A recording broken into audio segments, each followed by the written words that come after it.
আজকে আমরা বানাবো হোয়াইট ফরেস্ট কেক।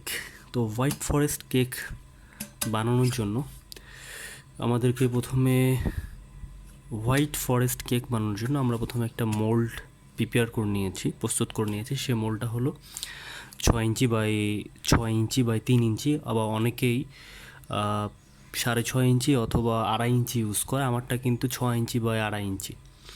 এটা আমরা একটা 1 পাউন্ড কেকের জন্য একটা স্বাভাবিক আমরা এটা মোল্ড ইউজ করে থাকি, কারণ পাউন্ডটা আসলে মানে সাইজের উপর ডিপেন্ড করে না, এটা ওয়েটের উপর ডিপেন্ড করে। 454 গ্রাম।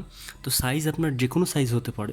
যে কিছু কিছু 1 পাউন্ড কেক আছে অনেক চিকন, বাট কিন্তু 1 পাউন্ড হয়ে যাচ্ছে বিকজ অফ আপনার ডিপেন্ড করে যে সেটা আসলে 454 গ্রাম হলে ওটা 1 পাউন্ড হয়ে যায়। কিন্তু আমরা স্বাভাবিকভাবে 1 পাউন্ড কেক বানানোর জন্য আমরা এই 6 ইঞ্চি বাই 3 ইঞ্চি অথবা 6 ইঞ্চি বাই 2.5 ইঞ্চি এই মোল্ডটা ইউজ করে থাকি। তো আমি প্রথমে মোল্ড প্রস্তুত করে নিয়েছি অ্যান্ড আমি বেকিং পেপারও লাগিয়ে নিয়েছি, গোল সার্কেল আকারে বেকিং পেপারটা কেটে নিয়েছি। এটা আমাদের মোল্ড প্রস্তুত হয়ে গিয়েছে। অ্যান্ড আমি 1 পাউন্ড হোয়াইট ফরেস্ট কেক বানানোর জন্য আমি ফ্লাওয়ার নিয়ে নিয়েছি 50 গ্রাম, এবং আমি কর্নফ্লাওয়ার নিয়ে নিয়েছি 10 গ্রাম, এবং এটার সাথে আমি বেকিং পাউডার 2 গ্রাম নিয়ে নিয়েছি। বেকিং পাউডার এর সাথে মিক্স আছে, 2 গ্রাম নিয়েছি বেকিং পাউডার। অ্যান্ড আমি সুগার নিয়েছি 60 গ্রাম। সুগারটাকে আমি আমার কাজের সুবিধার্থে এটাকে আমি গুঁড়ো করে নিয়েছি, পাউডার করে নিয়েছি 60 গ্রাম সুগার। অ্যান্ড আমি এগ নিয়েছি 100 গ্রাম, বা এগ নিয়েছি 2টা। তো আমার কাজের সুবিধার্থে ফোমটা তাড়াতাড়ি হওয়ার জন্য আমি এগের সাদা অংশ আলাদা করে নিয়েছি এবং ইয়োগটাকেও আলাদা করে নিয়েছি কাজের সুবিধার্থে, ফোমটা তাড়াতাড়ি হওয়ার জন্য। আপনারা চাইলে এটাকে আপনারা একসাথেও বিট করতে পারেন, নো প্রবলেম, কোনো সমস্যা নেই, কিন্তু আমার কাজের সুবিধার্থে আমি আলাদা করে নিয়েছি। তো এই হলো আমাদের উপকরণ। তবে আমরা এগের যে সাদা অংশটা আলাদা করছিলাম সেটা আমরা প্রথমে দিয়ে দেবো। একটা বড় বোল নিয়ে নিব, আমার যতটুকু প্রয়োজন ততটুকু আমি একটা বোল নিয়ে নিয়েছি। আপনাদের যতটুকু প্রয়োজন হবে বোলের তত বড় আপনারা একটা বোল নিয়ে নেবেন। আমি এগের সাদা অংশ প্রথমে দিয়ে দিব বোলের ভিতরে, আর আমি এখন এটা বিট করব সাদা অংশটা। অবশ্যই আমার এটা হ্যান্ড বিটার, আমি সবসময় যত স্পিডে সবসময় ফুল স্পিডে আমি কি করব এটাকে বিট করব, সবসময় 5-এ থাকবে অ্যান্ড একই সাইজে ঘুরবে বা একই পোর্শনে ঘুরবে।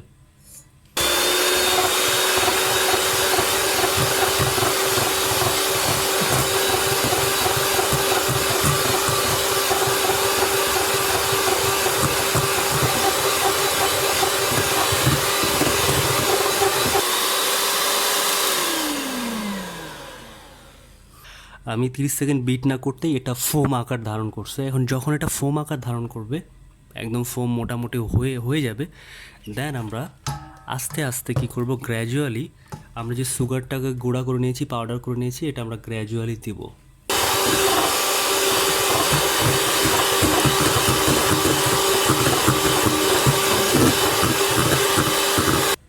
সুগারটা আমরা গ্র্যাজুয়ালি দিব এবং বিট করব।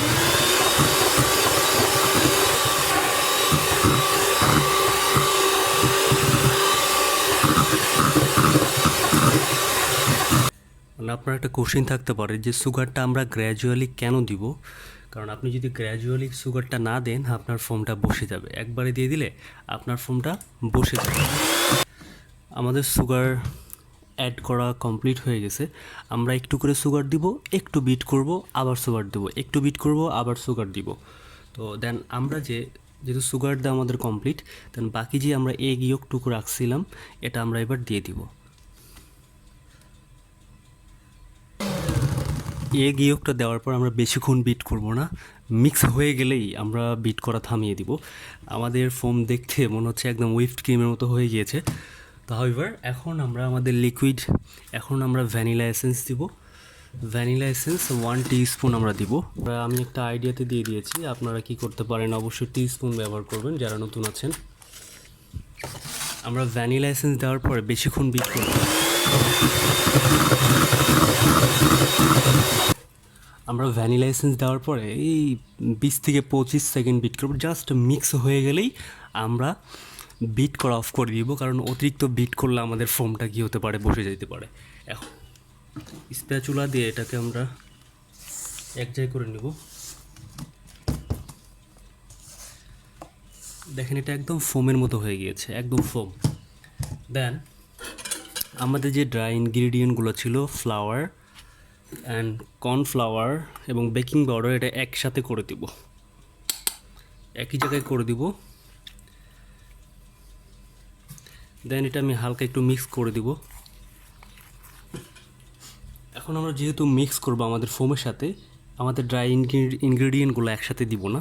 একসাথে দিলে কী হতে পারে, আমাদের ফোমে প্রবলেম হইতে পারে। এর জন্য আমরা অর্ধেক অর্ধেক করে দিব।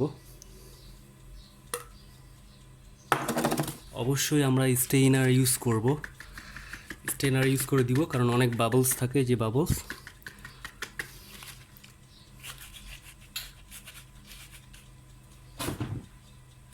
অর্ধেক দিব এবং আমরা কি করব, এটাকে ফোল্ড অ্যান্ড কাট করে মিক্স করব। ফোল্ড করব অ্যান্ড কাট করব, ফোল্ড করব অ্যান্ড কাট। যখন দেখবো আগেরটা মিক্স হয়ে গেছে, দেন বাকিটুকু আমরা কি করব, দিয়ে দিব। এখন আমরা বাকিটুকু দিয়ে দিচ্ছি, যে বাকি যে ড্রাই ইনগ্রিডিয়েন্টগুলো ছিল সেটাও আমরা দিয়ে দিচ্ছি।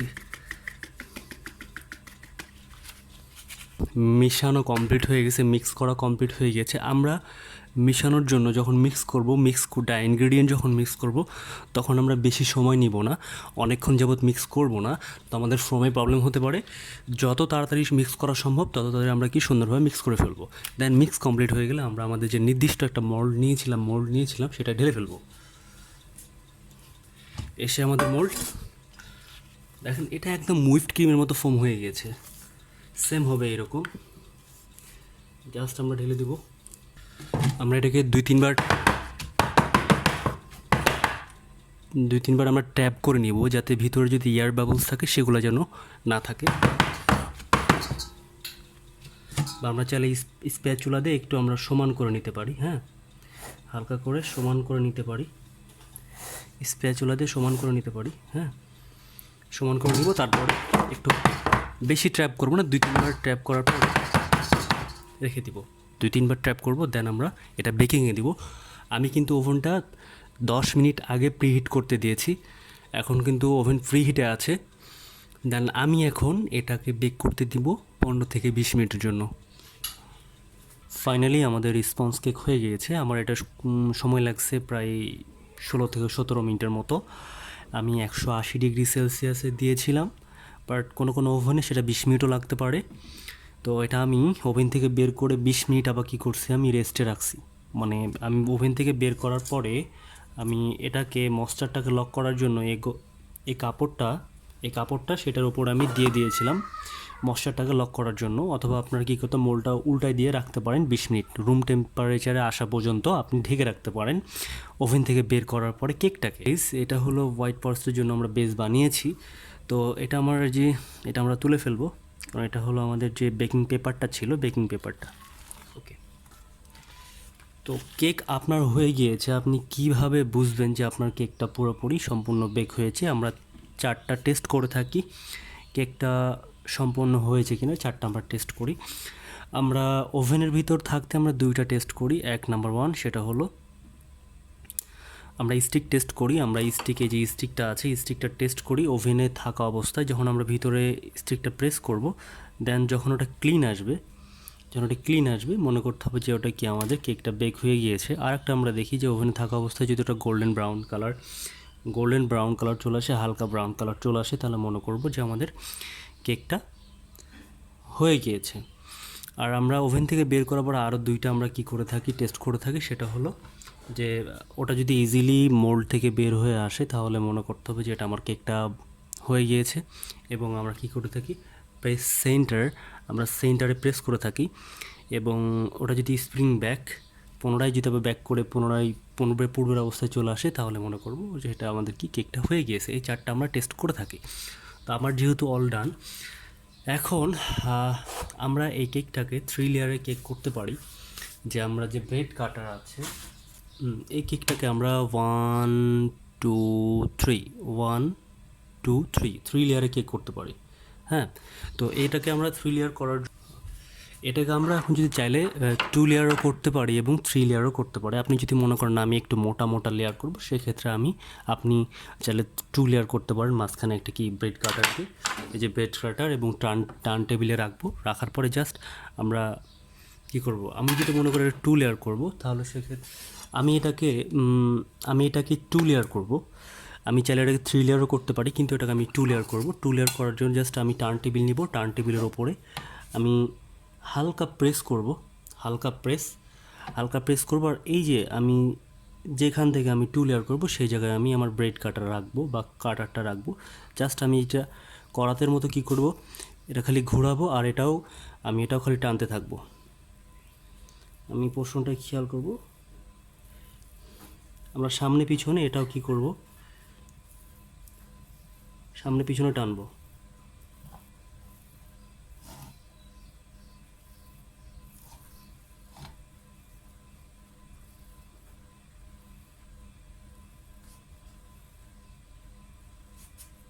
মানে আমাদের ব্রেড কাটারটা সামনে এবং পিছনে কি যাবে এবং আসবে,